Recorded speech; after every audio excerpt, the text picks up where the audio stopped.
Philadelphia lost a legend yesterday as it was announced longtime radio DJ and all-time personality Pierre Robert passed away at 70 years old. Pierre's been a staple of the Philly airwaves since well before I was born. He started at WMMR in 1981, and I spent many a Pizza Hut shift listening to Pierre on the stereo I'd brought into our kitchen. And he once played me a block of 311 for my Glassboro crew. I'll always remember listening to Pierre in that kitchen. It's just like one of those core memories from when I first started working in my teens. There were hundreds of tributes on social media yesterday, and many from peers of mine, people around my age who are probably thought to be beyond the scope of terrestrial radio, not necessarily the age, like to be influenced by rock radio DJs, even like in our formative years when radio was still a much more popular medium. We had aux cords, we had CD players. It wasn't all about the radio, but still, it seems like in this town, Pierre broke through all of that because Pierre represented so much of what is great about this city. And while the circumstances certainly tragic, it's nice to see how much one guy could make the city stop for a moment and share the memories and well wishes for Pierre Robert. And as someone with a platform, honestly, I can't help but think after I've been doing this for like 40 or 50 years, will there be as many people who, you know, their main takeaway of interactions or listening to me aren't like, oh, remember his takes on Chuck Fletcher or Jalen Hurts? It's just like, he's a good dude, because that's what you saw so much yesterday with Pierre. And I really do hope that's the case. I think a lot of people around the Delaware Valley would agree that maybe for the next few days at least, thinking of Pierre in our daily interactions and just trying to be that would be as great a tribute as we could possibly make to a legend of Philadelphia.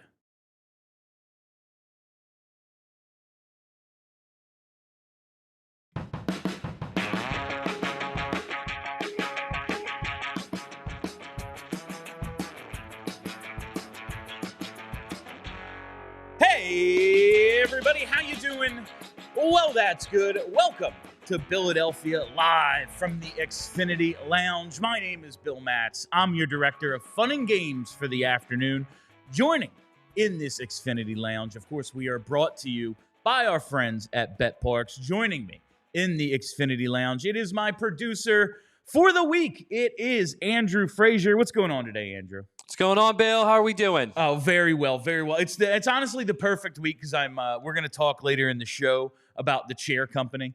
And so it's great that you're filling in for Tyler this week, because you and Jamie are the people who talk about this show the most. And I am finally caught up and want to talk about it because, like, I watched it last night and couldn't sleep. I was just like, the tension. I'm like, something's going to explode. But we'll get into all that. We got an Eagles trade to talk about. We have a little Flyers trade to talk about. This will act as a co-Philadelphia and let's call it the PHLY Flyers emergency show for the minor league trade they made like half an hour ago. Let's get to today's headlines. First and foremost, hell yeah, Blue Jays. Let's go. They hit 2 home runs on the first 3 pitches yesterday. Blake Snell just stinking up the joint. Toronto takes a 3-2 lead, and they are headed home for Game 6 and 7. I am very excited that someone might be taking down the Blue Jays. But I'll tell you, as I'm watching Vlad right now up against this super team, as I'm watching what the Blue Jays are doing, it kind of makes me mad about 2022 all over again, because you're watching Vlad Guerrero on this historic run, and it just reminds me that, like, the Phillies did not take advantage of what Bryce Harper did in 2022, which was one of the best performances I've seen anyone have ever in a postseason. And yeah, that Astros team was the better team, and they had the historic pitching staff. But, like, there was never any guarantee you were going to get that Bryce Harper again, or anyone performing at that level in the postseason, and you didn't take advantage of it. Now, Toronto still has to win the next one. They have to put this Dodgers team away. They are more than capable of winning 2 in a row, but coming home with 2 chances to close it out, you got to feel pretty good. And I think it's great for the Blue Jays, but also I'm like, damn, we were basically in this exact same situation 3 years ago, and now look at us. Granted, 2-1 is not 3-2, but you get what I'm saying. You have to take advantage of this situation. Hopefully the Blue Jays do. Phils didn't, and I'm still a little upset about it. All right, next headline today. Well, it's from yesterday. The Eagles traded a receiver. Woo! It was John Mechie. He's basically like the 6th receiver at this point after Darius Cooper came back. So they moved him to the Jets for cornerback Michael Carter II. There's also a 2027 pick swap of like the 6th and 7th round. Those don't even really exist to me. That's not real. 2027. What even are those? 6th and 7th. Those aren't real. They get Michael Carter from the Jets, who just like a year ago, they'd made one of the highest paid nickel corners in the league. Some injuries have kind of knocked him down the depth chart a little bit this year, but this opens up the possibility of some personnel moves. Now, we know they want an outside corner, but those are real hard to come by. A lot of teams probably need a second cornerback. A lot of teams probably need a first one. This might allow the Eagles to move Cooper DeJean to the outside, if Definitely. not permanently, at least in certain personnel formations. It can't hurt. It can't hurt to have another guy who can be good in the slot. We know that DeJean is a big part of this defense in that role. And if he goes down or you have to move him to the outside, you're losing something there. And this, if nothing else, protects against that. Decent trade. It's really not earth-shattering, but it could pay off for the Eagles. The last thing the Eagles needed was a 5th or 6th receiver, and they do need help in the secondary any way you can get it. I saw reports today that they're in on everything, so I gotta believe maybe we see more action, or at least there's talk of adding an edge rusher, another D-back, some O-line depth. But right now, you knew how he was going to do something. He's not the guy who just does nothing. He's active. He's aggressive. We'll see how far they're willing to go. But they have made one move with the trade deadline looming on Tuesday. And speaking of trades, the Flyers have shaken things up. Well, for their minor league affiliate, the Flyers have traded Samu Tuomaala to the Dallas Stars organization for defenseman Christian Kyrou. Samu Tuomaala, 2nd-round pick in 2021, which is just a really weird draft. There wasn't a ton of in-person scouting that year, and it very much shows. The Flyers just punted on it. They traded their 1st-round pick that year for Rasmus Ristolainen. Tuomaala was their 1st pick in that 2021 draft, and he just fell down the depth chart. He's only played in 3 of the 8 games the Phantoms have played so far this year. And you look at what the Flyers have in the organization. Mishkov's a winger. TK's not going anywhere. You see Forster and Cates. You see Forster and Brink. They're off to really good starts. They're wingers. You see Owen Tippett, signed long-term. In the AHL, Alex Bump and Denver Barkey have joined the team. Porter Martone is in college. There's just not a ton of room at wing, and Tuomaala just really never broke out with this team. His first year with the Phantoms, 15 goals, 43 points in 69 games. You're like, all right, might be something here. Last season, 11 goals, 32 points in 46 games, and this year he hadn't recorded a point in 3 games. You just never got that big pop you were hoping for from a 2nd-round pick playing in the minors. You saw, if you watched the Ottawa game a couple of nights ago, Ula Lixell moved on from the organization, and he's with the Ottawa Senators now. It's kind of just that wave of prospects they're moving on from to make room for the new guys. There's going to be even more joining over the next couple of years. And listen, they brought in a young defenseman. Kyrou's 22 years old. He's a right shot D-man. He was a 2022 2nd-rounder, so he's a year younger than Tuomaala was. He is, in fact, Jordan Kyrou's brother. He scored a little with the Texas Stars. That's Dallas's AHL affiliate. But he put up 96 points in his final 95 games. with OHL's the Erie Otters. So maybe there's a little bit of potential to pick up some points, play on the power play a bit. But really, what this makes me wonder is about Emil Andre. Emil Andre got called up the other night. We weren't sure, like, okay, Sanheim missed a practice. Maybe it was a game time decision. We'll see. But Sanheim takes warm-ups. Emil Andre does not play. It's like, oh, I wonder if he's going to be sent down. Now I'm thinking this is Andre's replacement in the AHL. And perhaps he's in the NHL to stay. He might not play every single game. We'll see how they work that out. But as they've shuffled Adam Yinning and Yegor Zamula on that third pair left side, why not give your most dynamic of those players a fair chance in the NHL to maybe pick up some points on a second power play unit or do something, as you got to find out. At a certain point, you just need to give these guys a shot and see how it goes. And listen, if they don't live up to your expectations, it's like you just did with Samu Tuomaala. You move on. You figure it out. You replace them with somebody else.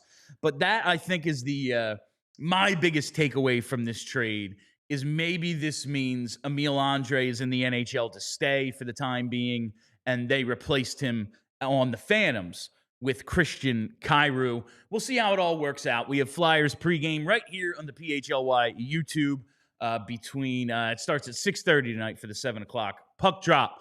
All right, on the other side, I have another Flyers note to get to. We're going to talk some birds. We're going to talk some mischief night. We're going to have some fun today. First, I got to tell you about our presenting sponsor. There's always another way to win on the BetParx online casino and sportsbook app because it's all about the live bet. You bet while you watch to have the most action and have the most fun while you're doing it. And tonight, we've got Thursday night pro football. Baltimore is an 8-point road favorite at Miami. You're going to want to check that out. If you're not watching maybe the hockey game here in town, you're going to want to check out that football action. And Pro Football Sunday with the Birds on a bye week. Maybe you're going to look for action a little somewhere else. In New York, Big Blue Football are 2.5-point home underdogs hosting San Francisco. Maybe that's something you're going to want to get in on. BetParx also has all your favorite classic casino games right on your phone. You got to make your downtime fun time. Play blackjack, craps, roulette, and hundreds of hot online slots like Huff and More Puff, Divine Fortunes, and more. Join me on the BetParx app right now. New users get up to $1,000 casino bonus back if you're down in your first 24 hours. Go to betparx.com for details. So whether your team scores or not, there's always another way to win on the BetParx online casino app. Must be 21 and in Pennsylvania, New Jersey, or Michigan. Gambling problem? Call 1-800-GAMBLER. While we're here, all the sports going on, so much to watch. That's why you got to have Xfinity. This is the time of year it really shows why you need Xfinity. So many games going on. They never have any lagging, buffering. There's not 20 different apps you have to switch between to find all your favorite teams and all the best games. It's all in one spot with Xfinity, and the picture and sound with the enhanced 4K so clear it feels like you're there. And you got to get the multi-view going. Again, we have hockey. We have Thursday night football tonight. There's the World Series this Friday and Saturday. So many things going on. You kind of want to show off with the quad box. Get that multi-view. And on top of all that, you get real-time notifications and live stats right on your TV so you can keep up on all your fantasy teams and parlays. Next game day, show that you're a big fan and not a big fail. Learn more at Xfinity.com. Xfinity, imagine that. Restrictions apply. Multi-view requires Xfinity 4K capable TV box. All right. One more note about the Flyers before we move on. Philly has also recalled Alexei Kolosov from the Phantoms after placing Sam Ersson on IR. Kolosov had the disastrous rookie year last year. He came over from Russia, basically made it known he had very little interest in playing in the AHL. He thought he was above it, and to prove that point, he went out and had the fourth worst save percentage in all of hockey at .867 in the 17 games that he played. He's off to a much better start with the Phantoms this year. It seems like he's got his head a little bit better screwed on his shoulders, but Sam Ersson's on IR, and this is it's a little concerning just about his future with the team. He played his best game of the season against the Penguins just the other night, but tweaked something, I'm guessing, either in the shootout or before/during practice yesterday. We're not sure, but this means he has to miss at least 4 games, and the Flyers have a 3-4 coming up. They have a back-to-back this weekend, which means Kolosov is definitely going to get into a game, and it's going to be, I think, next Thursday that Erson's first eligible to come off IR. It's really, I see a good goalie, or at least a good backup goalie in Sam Ersson. I think the talent exists. But you can't help the club in the tub. There's just no other way. There's just no other way to put it. The guy is hurt too often. I know we've talked like, okay, they play him too much, and that leads to him getting worn down, and eventually he pulls something. Yeah, that can happen with goalies, the overwork. The guy hadn't played in a week, and then you played him in consecutive games, not back-to-back games, just 2 games in a row, and he's now out a week. The injury concerns, the inconsistency, it's really starting to pile up in a case against Sam Ersson with Dan Vladar off to an awesome start. So it's a contract year for him. He's still under team control as a restricted free agent, but I don't know, man. I don't know how much longer you can ride this Sam Ersson trade when the injuries just keep piling up and you have to call up, an AHL goaltender who clearly isn't ready for the NHL just based on him being horrendous last year, just one of the worst goalies in hockey, and now he's going to have to start a game simply because Ersson tweets something again, and it's not fair, but that's sports, man. Sports ain't fair. Life ain't fair, and I don't know. I don't know how much longer you can do this with Sam Ersson. All right, let's get to some obligatory Eagles. The NFL trade deadline is approaching. They've acquired some depth in their defensive backfield, and now it's a question of how much more is Howie Roseman going to do. I saw Tim McManus reported the Birds might be willing to move on from A.J. Dillon. Looks like Tank Bigsby and Will Shipley have kind of supplanted him. They don't love what they've seen out of A.J. Dillon. I thought he had a really good preseason. We've seen him break off a couple good inside runs this year, but you only get so many touches, and if you put one of them on the ground, like, all right, bro, like, I don't know what to tell you. You're not here to make mistakes. We need you to not fumble. Like, you're only getting a few carries. You need to not screw up. And it seems like they've really maybe found something in Tank Bigsby, so that makes him expendable. But they've just made so many trades recently, Andrew. Like, they traded for Jacorian Bennett. They traded for John Mechie, Sam Howell, Fred Johnson, Tank Bigsby, last year, Jahan Dotson. You can only give up so many assets. And listen, they're going for it. I want them to be as good as they possibly can. But you do have to keep an eye on the future a little bit. Like, they're going to need another edge rusher. Brandon Graham coming out of retirement, Nolan Smith constantly injured. Like, you can't count on this. You need somebody else. It can't just be Jalix Hunt. That's a draft thing. You're going to eventually have to replace Lane Johnson. That's a draft thing. Yeah. You're going to need things for this team for the future of it. I don't know how willing they're going to be to part with assets, but that said, man, flags fly forever. Regardless of what happens next year, like if they win the Super Bowl this year, I'm not going to be like, damn, man, they really needed that 2027 pick, Right. Like, you'd be looking up at that like, yeah, that was good. I'm glad that happened. Yeah, like, okay, maybe we don't have our right tackle of the future, but like the parade was the best day of my life. So, like, like it is that Very balancing act as a fan, and like Howie just being, I'm running a business over here. Yeah. Very true. So I do wonder how willing they are to do it, but you do kind of have to be all in when you have a team this good. Sure. And Howie we trust, right? I mean, I have no doubt that he's going to figure out a way to find people or make moves that are going to get us assets back. Sure. He always finds a way to, mess around with that stuff. So, yeah, I mean, I love the all-in, and we'll see what Michael Carter can do for us. He's a bit of an upgrade from Keely Ringo, Adoree Jackson, Bennett as well. So we'll see what happens with that. But I think there's some more moves in the future here. A position competition isn't going well when it's like, all right, at first it's Adoree Jackson. It's not really working. Oh, he's hurt. Yeah. Yeah. You got burned. That's what your injury is 3rd-degree burns. Yeah. And then it's Ringo, and like it eventually comes back around. Like, I think we got to put Adoree back in there. Like, really? Because we took him out. This already didn't work, and so now you kind of have to go a different route. I think they're going to move. They're just going to move DeJean around a lot. They're going to move Quinyon around a lot more. Oh yeah, and just kind of try to make this thing work the way they are at linebacker and edge now. Like, all right, N'Kobe's back, so Jihad, you're going to be an edge rusher a lot more than you were in the first few weeks. Like, that's just kind of the way it's going to be. That is a trust Vic Fangio sort of thing.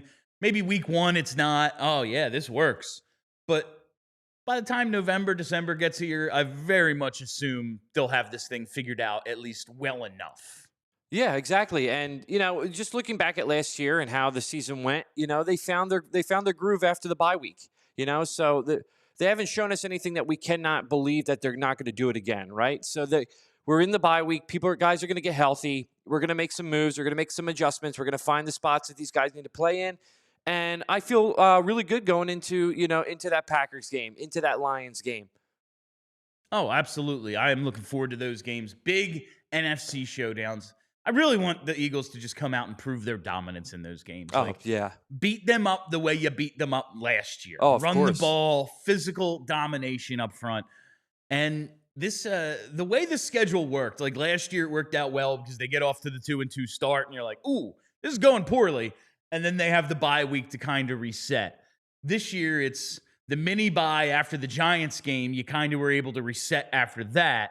And now you have the actual bye to get healthy in. That's useful. It worked out again, at least scheduling wise for the Eagles. Convenience, I would say, more than anything else. All right. We have another break to get to. I want to get to the chair company. I want to get to Mischief Night because I have funny pictures and videos to show you from last year. But first, I got to tell you about Bucci Jewelers. Listen, guys, we all know the feeling. You walk into a jewelry store, you have no idea what you're doing. You want to get something perfect for your wife, your girlfriend, your significant other, and suddenly you realize you're in over your head. Cut, color, I don't know what any of this means. I just know I don't want to get something that she's not going to like. It can be very stressful, and that's why working with Joe and Michelle at Bucci's Jewelry and Design has been such a game changer. These guys make the whole process seamless. From the minute you walk in, they treat you like family because they actually listen and help you figure out what she'll love. And then their team designs something completely custom right there in-house. There's no pressure. There's no pushy sales vibe. Just good people who love what they do. And the end result, something you're proud to give and that your partner will never forget. So next time you need that perfect piece, go see Joe and Michelle at Bucci's Jewelry and Design. 30-plus years in the game, voted Philly's #1 jeweler year after year. Over 1,000 5-star reviews speak for themselves. Check them out today at BucciJewelers.com and tell them the guys at PHLY sent you. And while we're here, why don't I tell you about Ace Hardware? Because when the weather turns chilly, the last thing you need is another home project added to the list. And Ace Hardware Home Services, they bring the trusted local pros right to your door to help you get your home ready for the colder months. From heating tune-ups and plumbing fixes to generators and emergency repairs, their experts handle it all. No guesswork, no stress. Just a local pro to get the job done right, and your satisfaction is guaranteed. Find the help you need for your next home project at acehardwarehomeservices.com. All right, want to do a little, as I drop my phone, That's Not Sports today so we can talk about the chair company, Andrew. Because this show is off the rails with its vibe, and I feel like it simply hasn't begun to get insane yet. Not at all. It feels like a ticking time bomb, but the clock is in a different language. Yes. Like, I know it's going to go off, but I have no freaking idea how and when. And like the tension, I told you, like last night, I was tired, and then suddenly I was like, nope, can't sleep. There might be a man in my closet. Like, yeah.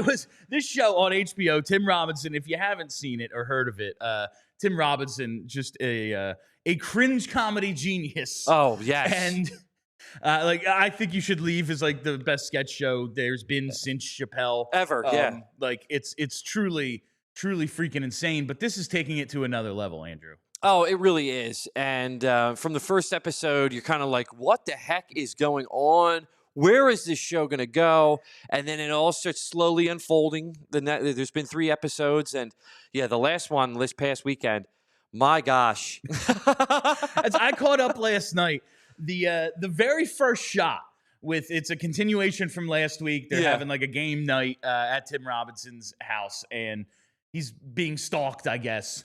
And I don't know how to fully explain it, but he sees the like his closet door is open, and that's how that episode ends. And this one starts with him walking up to it. Like the shot of from underneath of his hand going to open the door, and then he opens it, and then there's just a little dude sitting in his closet.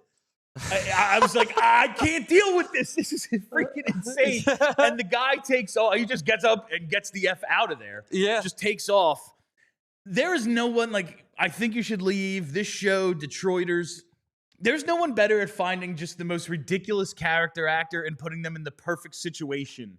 I don't know how he does it on such a consistent basis. I don't know how he does it. I don't know how he gets people to do what he has them do. I just would love to hear the casting calls. Oh, yeah. I would love to see like the pitch that an agent has to give their 12th best client. Like what the hell? A little fellow to hide in a closet. Yeah, I don't know if you were a fan of Tim and Eric back in the day, but the same thing is with them. They would get people to do the most absurd, ridiculous things, these actors. And I'm always wondering, I'm like, are they going into this knowing that they're going to be doing some crazy thing? Or like, are they there and then they do the audition and then they get on set and they're like, wait, what? I'm doing what? Because that's how it is. It's like, well, how can you get these people to do this stuff? It's a tremendously funny show, and just the tension and the cringe comedy. And he's just like such a normie. Like he's just he as a person looks like a normie, and the character he's playing, like the Jeep Tours thing, like the Jeep Tours, just someone who presents as this normal. Honestly, in real life, I always think like they're hiding something. Oh yeah, of like course. There's something else under the surface if a person presents as this normal in public, and that's very much what's going on this show right now. It's just building and building, and it's by far my favorite show right now. Oh, I just wanted to make sure we got a little bit of that in. We have time to do a little bit of Mischief Night stuff, mostly because last year I toilet papered my own house. Growing up, Mischief Night was like our biggest night of the year. It was like Christmas in my neighborhood. But really, the cops knew that too. So they were just staked out all over. We grew up in this place, Crescent Hollow. It's like 130, 140 houses in like a mile around. So you can trick-or-treating or doing mischief. You can get a lot done in a short amount of time. And they would just be staked out all over the place. So the entire month of October was Mischief Night. Because if you went out on Mischief Night, it was just a really good way to get brought home by the police. Like they don't arrest you, you're 11, but they bring you home, and that's never a great conversation. But yeah, so this is, my wife had to get up early for something last year on Halloween, and so this is our Xfinity front door camera. Actually, this is me in the front yard at like 2 or 3 in the morning, maybe with a few drinks in me, doing a little decorating because kids today just don't know. They don't get out there and do the mischief. They're just in their video game chairs doing what the hell ever. I don't know what kids do. How hard were you laughing when you were doing this? The funniest thing is like this is my front yard. I own this home. It's like 2 a.m. Every time I heard a car coming up the street, I ran and hid. It was absolutely. But you know what I found out today? Because I asked on Twitter. Like, hey, does anyone had Mischief Night memories? Because it was a huge part of my growing up. Of course. And apparently it's not in like every part of the country. They don't do like a Mischief Night. Some places have it, call it Devil's Night, but it doesn't sound like it's universal. Like people are like, I've never heard of such a thing. So you don't have a sanctioned night for crime? I always thought it was just across the board. Mischief Night for everybody was the night before Halloween. Yeah, I just assumed like. I don't know who taught me that, but it's something I just knew, like grew up knowing. Like, yeah man, December 25th is Christmas. That's just the way it is. October 30th, Mischief Night. Mischief Night. That's just the way it goes. Yeah. So I just wanted to share that and get some other people's Mischief Night memories. Hit me up at Philadelphia PHLY. All right, before we wrap today, I want to send a very special congratulations to my best friend Frankie and his wife Allison. They became parents yesterday afternoon. Woo! I'm going to guess at around 4:20 p.m. Parents to a beautiful baby daughter. The two of you, some of my absolute closest family. I could not be happier. I guess if you had chosen the name Billy, I could have been a little happier. But the name you chose, it's fine. It's just not as good as Billy. But I very proud of the both of you. You're two of the best people I know. Love you both. Congratulations. That is all the time we have for you on Philadelphia today. Thank you all for listening. Thanks for hanging out. If you haven't already, follow us right here on the YouTube page and hit that like button. We had a ton of views, a ton of likes yesterday. Let's boost these numbers up. I talked Flyers again. I know y'all want me to talk Flyers. I did. So let's go. Boost those numbers up. Follow me at Philadelphia PHLY on Twitter and follow the podcast wherever you get those. Just search Philadelphia. That is it. Happy Mischief Night. Be excellent to each other. We all silly like the mayor.